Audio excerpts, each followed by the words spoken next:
Assalam. So I just came across this very interesting video and I was pretty excited about it. I wanted to give you the title of the video. It is titled Good Books for Bad Guys, and it's spelled G-O-Y-S, Bad Goys. I don't know what the guy's name is yet, but I'm following him now. So I guess what I'm going to do is just say some thoughts. I'll jump in and out of it. I will put the link to the video below, but he's talking about a lot of old books, and I like to read, and I really like to get into old books. It's kind of how I learned a lot of my information. I saw how things were misinterpreted in the Bible, how things contradicted each other. I was able to place together how the Bible was written, in a sense, you know. I don't know everything. I know nothing, but I do know enough to know that it has been highly plagiarized, and I know that some of these words that like to be thrown at us in different languages and stuff, Hebrew being number one, it's just misinterpreted. I believe a lot of it's intentionally so. Some of it's just lost in translation, but it gave me a lot of truths when I started to not just read the English version, but when I started to dig into, especially certain keywords, into the original scriptures, I noticed a lot of things that were just off. And I don't know, but all right, I'm going to pause it now, play this a little bit, and I'll start it now. I just don't want to play the whole thing. I want to show you some of my books. There we go. Books. Got my attention. This is the Holland Tractate of the Talmud. It's 1,400 some odd pages about how to slaughter an animal. And I got a whole bunch of these Holland, a bunch of these tractates. This is by Sunchino Press, and it presents the modern Hebrew, which is Aramaic, right? We all know modern Hebrew is Aramaic. It's not Hebrew. It presents that. Okay, now right there, okay, that's something I noticed too. It's like when, I guess he put it in really good words that modern Hebrew is really Aramaic, okay? I have noticed a lot of key words. Okay, and he touches more on even more in-depth languages, and I really want you guys to look into his videos because he explains it really well. But yeah, modern Hebrew is not what old Hebrew is. It's really different. It's a whole different language. And one of the key words that I noticed in Aramaic, okay, I don't watch a lot of television, and I actually didn't even see that movie. But I know the crucifixion there, the one that Mel Gibson did. I don't even remember the name of that movie. But I do know that, and it was on the previews to that movie too, so I've heard it myself. But I do know that Jesus in the movie is they did it the best they could into the language that Jesus spoke, which was Aramaic. He uses a word, Allah. I'm pronouncing it wrong. I'm terrible at this. But it's more like Allah, which is spoken in Arabic.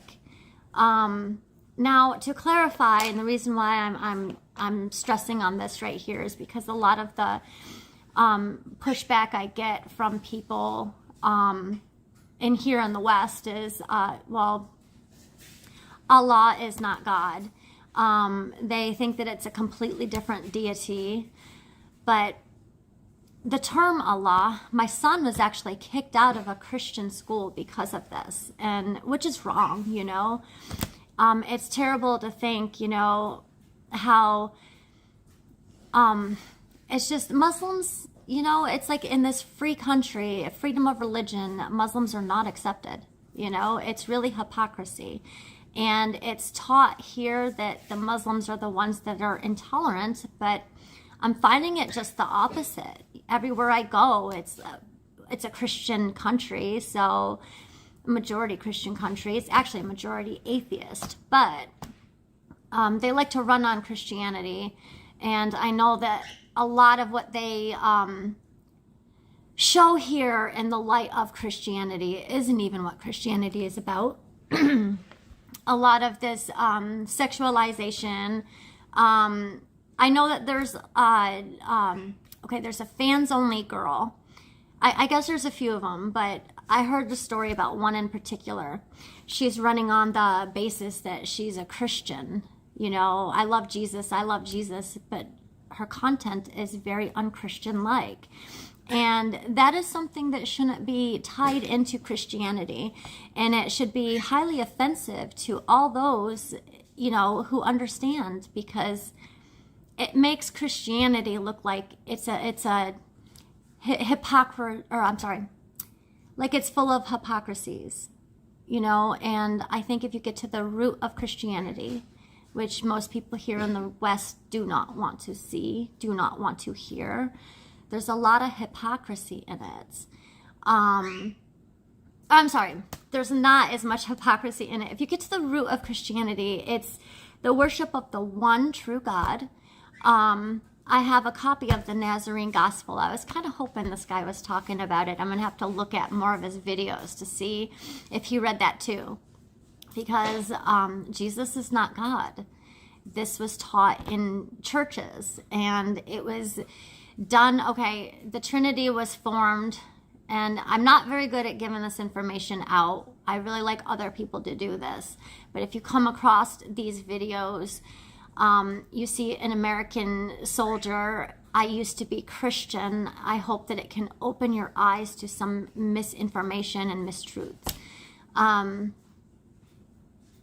But the Nazarene Gospel, you know, that gospel was written 30 years after Jesus ascended, and it was written by people who heard him speaking with their very mouths, and it's completely different to any Bible you have today. There's several different versions of the Bible that we have today, and there are, what do I want to say? It's just the whole Trinity concept. It took time for it to come into play. It wasn't the original concept of Jesus or his teaching. The Council of I think it was the Council of Nicaea. Was that the one that perfected it, or was it two before that? But it goes over 3 councils, okay? If I get this wrong, just please help correct me. But the Council of Nicaea, that's where the father-son relationship was kind of established. But it was just a concept. It wasn't a legit biological, any kind of special connection in that sense. You know, he is a great prophet. He is the Messiah. He's most definitely coming back. Waiting for his arrival myself. But the father-son concept, when in the original Hebrew, when they used Abba, when they used this term, it was used for like a ruler of a house. And I don't want to say ruler, but like a father figure, a guide, a teacher. In Islam, I want to say that it would be in the same, and I'm just putting this together myself, but in the same concept of like a wali, not, maybe more than that, but it wasn't, a legit father. It was more like a teacher of a house, of, it could be the father figure of the house, because majority, the dynamics was more set up like that, where the male, the father, came home, and he is the one that brought the information to the wife and the children and the family.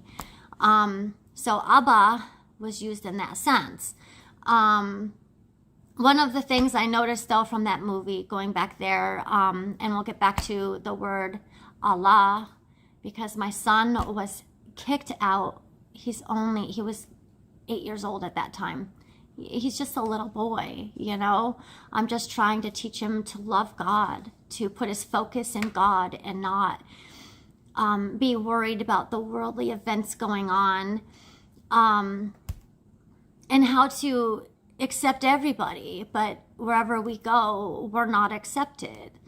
And I had him enrolled in a Christian school because I was actually trying to move.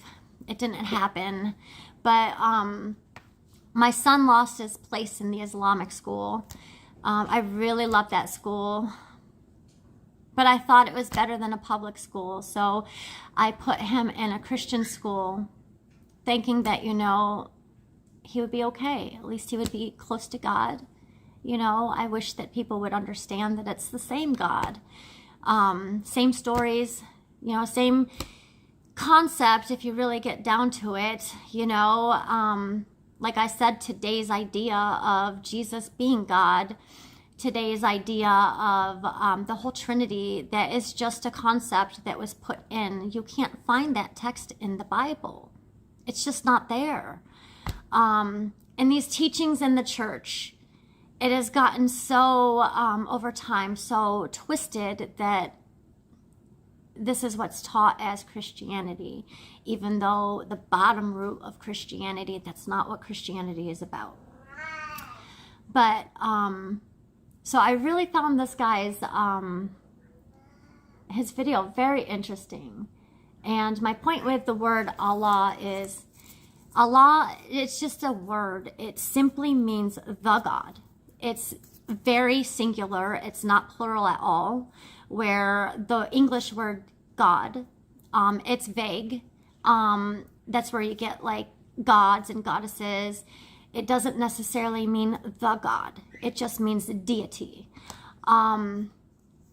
So, you know, I just respect that there's one God and one holy creator, and that's why I really use the term Allah. But my son was kicked out of this school because he used the word Allah.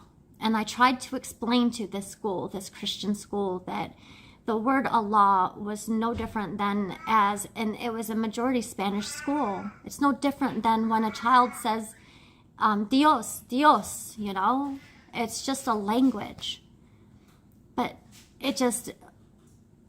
we're just so unaccepted here that it's the Western mind has been so brainwashed into all this propaganda that they just can't take the time to actually see the other side. And I'm thankful that I was able to see the other side, to take that time out. And, you know, one of my things with Islam was I wanted to know what my enemy knew, because I thought they were my enemy, you know. What would make a man do such terrible things and raise their children in such terrible ways with such hatred in their heart? So, yeah, I ventured out and I really wanted to get to know their idea of theology. And, you know, I did go in with an ego because I studied a lot of scripture. Like I said, I was on a journey for a while. But, yeah, I was very quickly humbled when I found that their idea of Jesus led up to my understanding of him from all my studies. So I'm going to pause this for now. I'm going to play this a little bit more, and I'm going to try and find some key points to this video that I thought were very impressive. The whole video is great, and I suggest that you watch the whole video. I'm really jealous of this guy's books, in a good way though, not envious, you know. But oh, I'd love to get a hold of some of them. Okay, I just realized I had the volume down low, so I am raising the volume in hope that you can hear it better. And there's a little bit more about an aux after this too, so I'm going to play it for a few minutes and then pause it and then try and, you know, work through some of it so it's not copy or plagiarized, because that's not what I'm trying to do. How to slaughter an animal. And I got a whole bunch of these a bunch of these tractates. This is by Sunchino Press, and it presents the modern Hebrew, which is Aramaic, right? We all know modern Hebrew is Aramaic. It's not Hebrew. It presents that next to the English translation, that is. If you come to the back of it, it's got a diagram about the anatomy of an ox. I love his Remember orange that kitty. The ox is a symbol of us.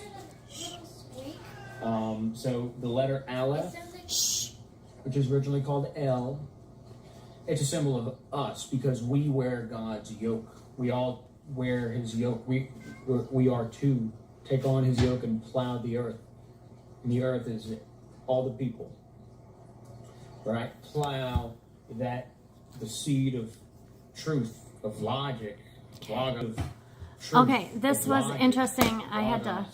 Of God may take root in them. But the Talmud is about how to spiritually slaughter a person, and it's really remarkable. That's one. Let's see. Okay, I actually have never read the Talmud.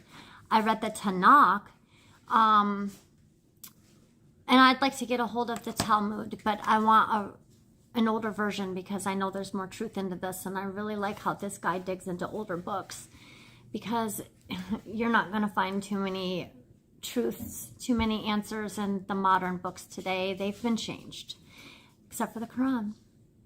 All right, let me pause this a little bit, play a little bit. Okay, I like what he has to say here too. I agree. I'm learning. Well, I'm going to learn soon. I'm going to buy a book on it soon. I'll buy a lot of books about the grammars of other languages.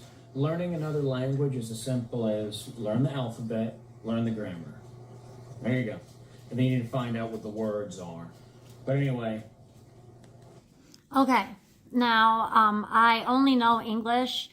I know more Arabic than I know any other language besides English now because of my prayers, alhamdulillah, because of Islam. I was married to a Puerto Rican for 20 years. Why don't I know that much Spanish? Because I was mocked and picked on the whole time I tried. That's shameful, but whatever. My Arabic friends really encourage me. They work hard on helping me with articulation. I really am grateful for that. But I have 20 years of being in a Spanish fluent family to knowing very, very little Spanish. And he never taught my children this either. So it wasn't a gift that he passed down to his offspring, which is another shameful thing. But 4 years I have in Arabic, and I got most of Al-Fatiha down. I still need some help, but definitely keywords. A lot of the things I once was afraid of, like Allah Akbar, I could cry when I think about it because I actually did cry. Those words used to terrify me, and it's just so beautiful. It just means the God. Or I'm sorry, Allah Akbar. It's giving the glory to God. I'm jacking this up right now because of my nerves. But yeah, I mean, it's just so beautiful. It's in the name of God. That's what it means, in the name of God. So you say Allah Akbar for everything. Well, not everything. You do. You appreciate him in everything. But it's just simple as that, in the name of God. So when you do anything, it's just been associated with all this negativity. And, the West, they have the wrong idea about a lot of this stuff because of the propaganda that was fed to them. Okay, here's another important piece that he's touching on, and I completely agree. Transliteration, okay? Transliteration is one of the most important things to understand when you're trying to study old scripture. I write my own transliteration when it comes to Arabic because I need to know how I'm hearing things, and sometimes when I read other people's transliteration, I end up pronouncing it wrong. So listen to what he has to say about this. The letter tells you a little bit about it, and it teaches you how to transliterate between Greek and English, where you learn how to read English words phonetically in Greek, right? Phonetically is the way they sound, so it's not going to be spelled with not even necessarily the same amount of letters, because there are silent letters and other unnecessary things in English.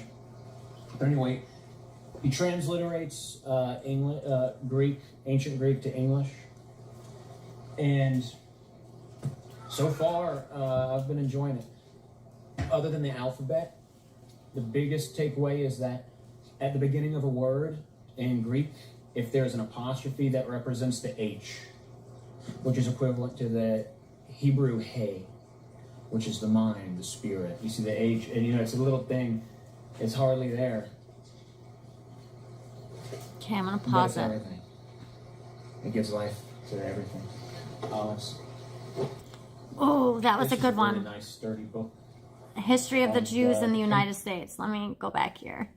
Let's see. A History of the Jews in the United States. This is a really nice, sturdy book. The paper, it feels like a textbook, would love, but it's not huge. See, love to have that in the book. 90s, early 2000s, textbooks are so big. This is essentially a textbook, but it's a reasonable size. This is copyright 1935. To Alfred M. Cohen, American and Jewish leader. This is by Rabbi Lee J. Levenger, Ph.D., at the Department of Synagogue and School Extension of the Union of American Hebrew Congregations, Cincinnati. So this is a really cool book. It is written by a rabbi, detailing Jewish involvement in the United States from the beginning. Chapter 2, Jews who helped Columbus. Jews were, those who say they are Jews, very much involved in everything concerning the New World. Interesting. And it's cool. After the chapter, it has review questions like, why did the Jews need a refuge in 1492? Do you believe that Columbus was a Jew? Why?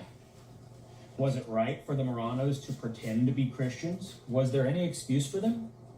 Look.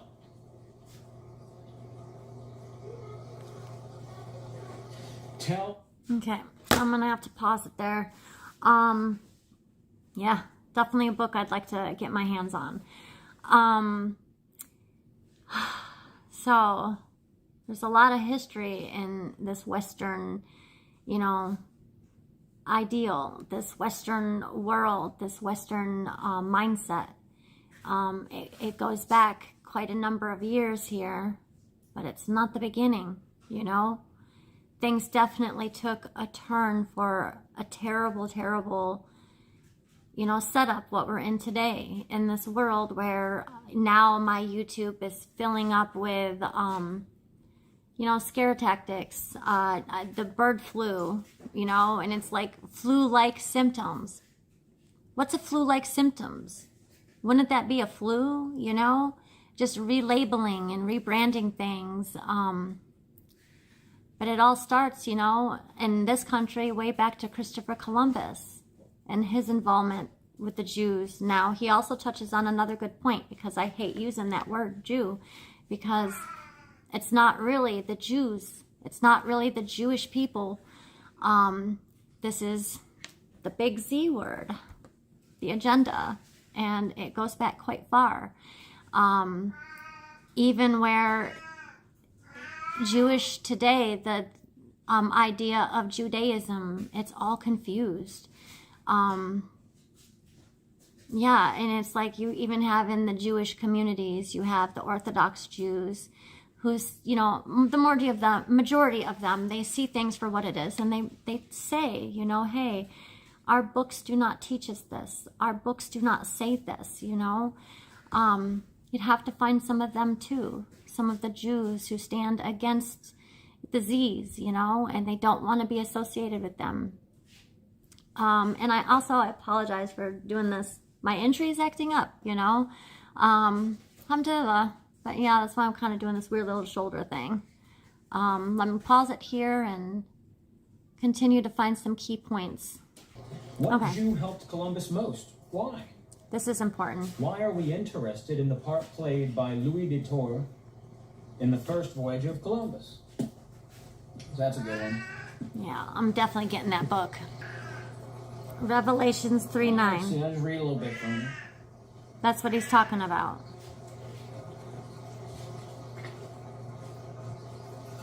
Facilities for Jewish observances. You know what? I'm suddenly very bored with the idea of reading about it. European War. Liber Parole criticizes Grand Rabbin of France for endeavoring to arrange religious services for German Jewish prisoners of war. So why do I own this? What am I looking for? So what I was expecting to find by purchasing these two books was a record by those who say they are Jews, who are not. They're not Jews. They call themselves Jews, and we go along with the lie because we don't ask questions because we don't consider the scripture. But anyway, I was looking for proof that they're involved in communism, and it's not. I didn't find necessarily that, but these volumes speak favorably and proudly about their progressive role. Mm-hmm. And it lists a number of things they do. These aren't, right now at least, probably because I'm telling you about them, they're about to shoot up in price, or somebody about to go snatch them all up. So get things like this while you can. Okay, and that's what the book he's talking about is the Jewish American Yearbook.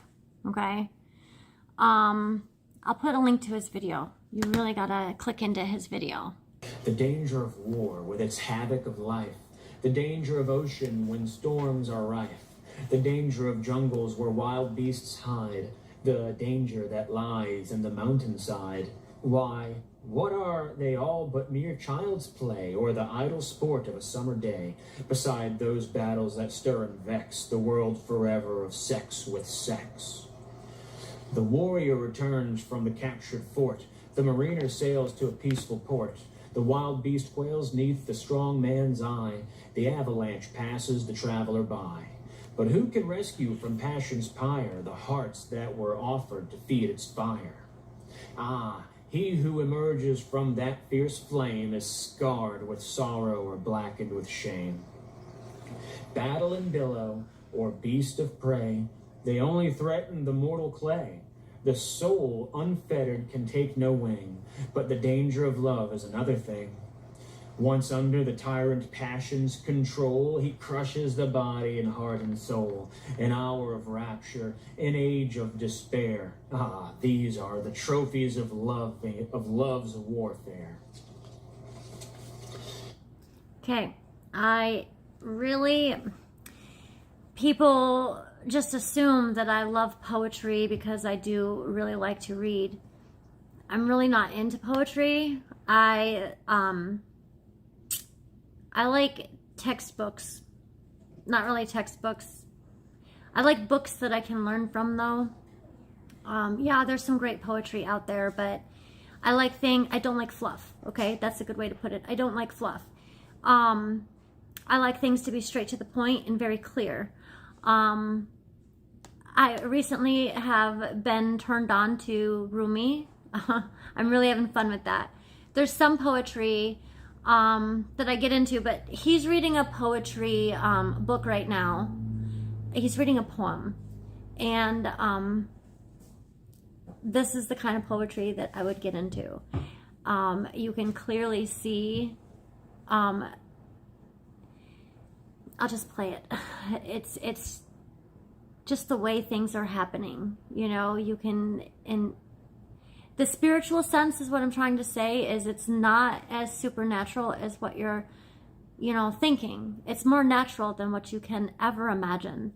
And people are looking for this smoke and mirrors and this magic man in the sky, you know. If you're looking for that, you're going to completely miss everything. Let me play this out now. And yet, forever since time began, has man dared woman, and woman lured man, to that sweet danger that lurks and lies in the bloodless battle of eyes with eyes. That reckless danger, as vast as sweet, whose bitter ending is joy's defeat. Ah, thus forever, while time shall last, on passion's altar must hearts be cast. Yeah.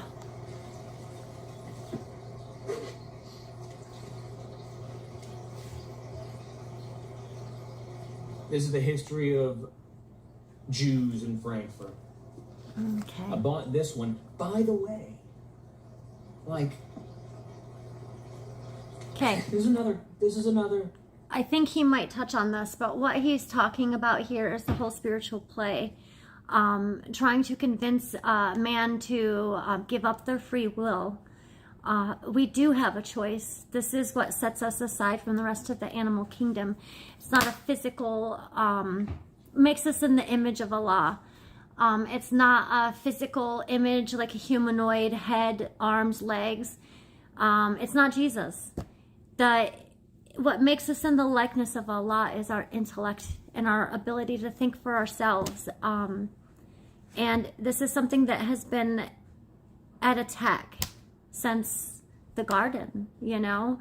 And this poem really explained it in such a spiritual way. Textbook. Look at the size of that book. Why do I call it a textbook? This is 1929. Let's see, perhaps I'll tell you.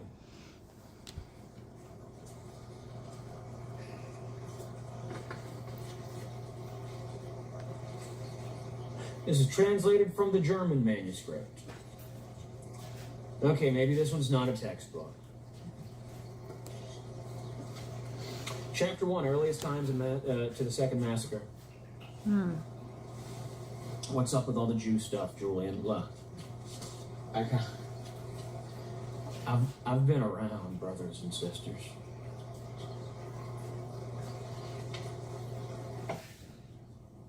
So I was a tranny for 5 years. They got me.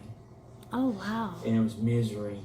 And Oh, my one goodness. day, I reflected, because the HRT was changing my body, and it made me reflect. Why are you doing my this? goodness. Long story short, I learned about the Frankfurt Mashallah. School, which are the Jews who, when Hitler rose to power, first of all, they were communist academics, which changed. Okay, I have to pause this again. This kind of touches home for me because I have a son who's lost out in this world right now. It's been 4 years since he won't speak to me. There's a lot of manipulation going on with, the outside world and his father. I wasn't always the best mother. I tried the very best I could. I was going through a lot myself, it really got heavy here in my house. No physical abuse, no, a lot of mental games though, mostly coming from my ex, and I didn't want to see that he was so narcissistic, but it was already too late by the time I figured things out. That's a different story, but this man right here admitting this is such bravery. And I'm trying not to get emotional because I do think about my son. And my son right now, he thinks that he's a woman, and he is going by the name of a Greek goddess, which is even more, a slap in the face to me. But yeah, I pray for him all the time, and there is an agenda behind this, it's a heavy agenda, and for those of you who thinks that Islam hates gay people and hates transgender, that's so far from the truth, it's like we really want them at the masjid. We want to speak to them. We want them to hear the truth. You might have gay tendencies or gay thoughts in your head, but that's a test from the shaitan. That's something that you have to work through, It's very clear in scripture. Do we kill people for it? Absolutely not. What happens in other countries isn't always what Islam is about, and that's something that people need to learn to discern, because there's culture and there's Islam. And a lot of these things and cultures are being passed off as a part of our deen. I know that there are some countries who do, try, and I'm still trying to work through that too, because a lot of what I've heard about these countries, the Taliban, okay, it's untrue. It's just straight up untrue. But, for those, brothers, sisters who want to force women to wear a hijab, even that is a heavy sin on them, because that is taking free will from that sister to choose for herself. And you wouldn't believe how many sisters here in the United States, they don't wear a hijab. I don't judge, it's between them and God. They need to come to that understanding themselves. But my point is, it's not forced upon us. It's a choice. It's a choice if we want to follow Allah's rules or if we want to live in this dunya. There's different reasons why some women do and some women don't. I do wear my hijab full time. I did just recently, and I feel such guilt about it too, and I pray Allah forgives me. But my issues with my cat, I went to one pet veterinarian and to get him treated for an injury, and they didn't even look at my cat. They looked at him through a crate, and they refused to serve him, and they told me I needed to surrender him to the pound, to the animal control. And I refused to do that, I know my cat is fine. They're making a big deal out of nothing. I was trying to seek help for him, and I really believe that they judged me based on my hijab. So maybe this was a test for me, and may Allah forgive me, because I did see another vet, and instead of wearing a hijab, I just wore a little, it was over my head, but you could see my hair, like one of them handkerchiefs, yeah, and I tried to look a little bit more Americanized, I guess, and that was beautiful, and they've helped me, and they do know I'm Muslim, I've been open with them about that now, but I went there in fear that I would be judged again, and my cat's life was at stake here. And it's crazy, but I'm still getting harassed about my cat, and please pray for him. He's whining at the door. You hear him all the time. He wants to get outside so bad, but I know animal control is kind of looking for him, and they'll try and put him down. Come here, baby. They were, come here, come on, come here, handsome, come on. So this is Tiny Paws. You can see why I like that guy's cat so much, but he's got this injury right here, and it has been over a year. I do have documentation of it, but the vet was making a big deal saying that it could be rabies, and I know it's not rabies. But he's being treated by another vet, and we're getting him all up to par with everything. And until then, I'm just hoping this will blow over. that's kind of off subject here. But yeah, that's why I didn't wear my hijab that day. Pray for my forgiveness. Allah is most merciful and he knows my intention. But okay. Okay. Hitler came to power. He mentions they went. They some stopped important in things. Britain, but then they came to the United States and they went to Brown University, and they started teaching young people, students in college, how to stop thinking and start being mad and start sure, be free, man, be free. Eros in civilization. Eros is passion. In that book by Herbert Marcuse, he says, as long as there is civilization, love, there can't be love. And they deliberately conflate love with lust, right? Love being self-sacrifice, lust being self-indulgence. And so anyway, I learned about them. That's why that's what turned me on to the JQ. I was trying to understand how I had fallen into that.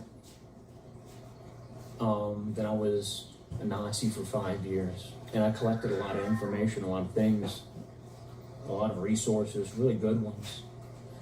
Just trying to go as far back as I can to find contemporary things of the people speaking to themselves, to one another. Anyway, and then I read the New Testament, and I realized, well, they're not Jews. They're not even Jews. They're not who they say they are. Of course they're not who they say they are. And it's really just good and evil. Okay, now, I don't want this to be a deterrent for you guys, okay? He said something about then he was a Nazi or whatever. I don't even know what he means by that. I have to really dig more into this video. And I know I can't, like, share it all because of plagiarism and all that. And I don't want to take from this man's work, from this man's video. I want to share his video, and I'm hoping that you tune into his video because there's so much that I just can't share with you in, you know, whatever. But keep in mind that, you know, I can empathize right now with the Israeli soldiers. I can empathize very well with those who stand for this agenda to, you know, what's happening over there in Palestine. The same as I can empathize with my Palestinian brothers and sisters. And the reason I can do this is because of all the experiences I've had in my life. And I understand the indoctrine, okay? I understand the brainwashing. So when I hear these Israeli soldiers and they're just like so happy and excited about all this, you know, it's horrible. I really don't understand how a man can do those things. But I understand how a man can think that he's on the good side. He's on the right side when he's not. You know, I can understand how indoctrinating and brainwashing works. And he's right about what's going on here in schools. It's like they're not teaching the kids anything real. The math is on this Common Core, and it's terrible. I mean, they have, like, it makes no sense. You know, it's like it's more work you have to go through than the way I was taught in school, which made things so simple. But, like, one of the things is, like, you can get a half point for a wrong answer. And it's like, math doesn't work that way. Math is either right or wrong. Like, there's no in between in math. There's no gray zones. But they're teaching this to kids. And like I said, my son spent preschool, you know, unfortunately, his toddler years, he should have gotten more attention than what he did. My ex, his father, was very sick. So we were trying to get through that hurdle. And then myself, I was very sick too, trying to come back from that. And then the mental abuse I was under, it did not allow me to do the job he deserved as him being my son, me being his mother. I'm trying to be better. But I thought, I knew that like there's things with him that I wanted to do with him that I did with my other kids, but the chaos in my life wasn't giving me that opportunity or time. I figured he would get this in preschool, and then preschool came, and I was happy that he was finally going to school, and all that came down with the CV. I don't even know how to say that, and the coronavirus, the lockdowns, whatever. It just uprooted everybody's life. And then kindergarten came, and we did that online because it was still kind of chaotic, and I didn't trust the schools, and I didn't, want anything done to my child when I wasn't present or didn't know about. So I kept him here home safe. And I'm a Luddite. I don't do good with electronics. So yeah, he suffered in that sense too. His first and second grade he did at the Islamic school, and it was just beautiful there, He got so much of the dean that I couldn't give him because he's a boy and he only has me to guide him. And the principal there, oh my God, she puts all these babies in her heart like they are her own flesh and blood. And I cannot tell you how wonderful they were to my children in one of our most difficult times. And I'm kind of getting off subject here, and I'm running out of room. But yeah, my son, I would still have him there, but we were trying to move out of the state of Florida, and it just didn't happen. And I pulled him out of the school, and his spot was filled. So then I tried to put him into a Christian school just to keep him out of the public schools. And yeah, that didn't go very well at all. It's like I knew that there would be, there shouldn't have been any judgment or prejudiceness, and there was. I tried to teach my son that they're going to teach him things. Just come home and talk to me. And I tried to tell him the truth about Jesus. And, I tried to have a conversation with the principal before we even enrolled him. But when it came down to it, it was the very week all that stuff hit very heavy in Palestine. And I know it had to do with that. And it had to do with them fearing Muslims and fearing Islam and all the propaganda. But I went to pick him up one day, and she starts jumping down my throat saying, well, we worship Jesus, we don't worship Allah. And I tried to explain to her that Allah was just a language, that it's no different than Dios in Spanish, but she just would not hear it, and it ended up being a nightmare. I brought him home, and I've been trying to do the best I can here at home. I have him, he went from not reading at all to he's reading chapter books with me right now. He's still behind though, and I do the best I can, but he doesn't have a community, he doesn't have, he's 10 years old. His life, like he should be in Cub Scouts, that's what my older children did. I used to be a den leader.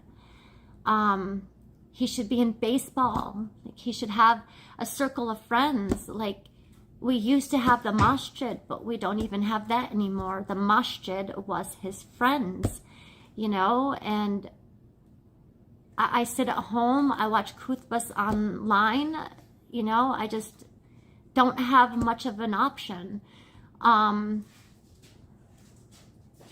It's just been very difficult, and this is all set up this way. It's all set up to keep us so held down. It's like I want to be able to explain to you in the sense like this guy is saying things, the way I see other people explaining things, I have a lot of desire to learn.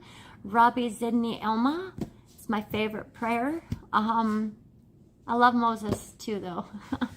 But yeah, it's just, I have such a hunger in my heart. I have deep questions, and I dive deep to get the answers. I sit at home. I don't have anyone to go over these questions with, or the dean, or for guidance. I feel like I've been in survival for the past 4 years, so I will get excited and I will get deep in my books, and then I, am brought back into a state of such stress. Like, I can't tell you how much stress, that I can't function. Like, I cannot, read a book and comprehend what I'm reading, let alone to sit and write notes about it. And, and this is the shaitan pushing against me.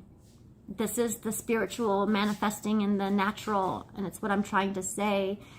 The spiritual, if you're looking for the supernatural in the way of Hollywood, you're not looking right, It seems like every time I leave my house, there's some kind of major thing, stepping in my path. It's just, I'm telling you, major things. Like, even my neighbor said, these law enforcement and animal control that's coming for my cat right now. I'm fighting for my cat's very life, And why do we have 3 officers showing up at my house for 1 cat? Does this happen to people? I don't have a record. I'm not a criminal. I don't do drugs. I don't party at all. But and then they're embarrassing me too. Like, they're knocking on my neighbor's doors, just trying to find any little piece of, what they can against me. I seriously feel like I can't leave my house. It's just everything. And no matter, what direction I go, there's just so much opposition. But this is the world today. But anyways, I only have a few more minutes on here, and I'm going to share this guy's link because this is just, it's such a good video. I hope that you really go and watch it. It's important to know about the languages in the scriptures of the books, how even the languages have been changed, It's like, I noticed from people saying things in Hebrew, what they think they know Hebrew, they're fluent Hebrew. It's different from Old Hebrew, from what I read in the Tanakh and what I read in the Old Testament. And then I'm learning about even Psalms 2:7 with the term begotten, okay? Because people think, that's another subject, but people think that, Jesus is the begotten, but it's written in Psalms 2:7 that King David is the begotten, and there can only be one begotten, right? This is what I mean. Like, people have to read. Don't listen to your ministers, your preachers. Don't listen to them.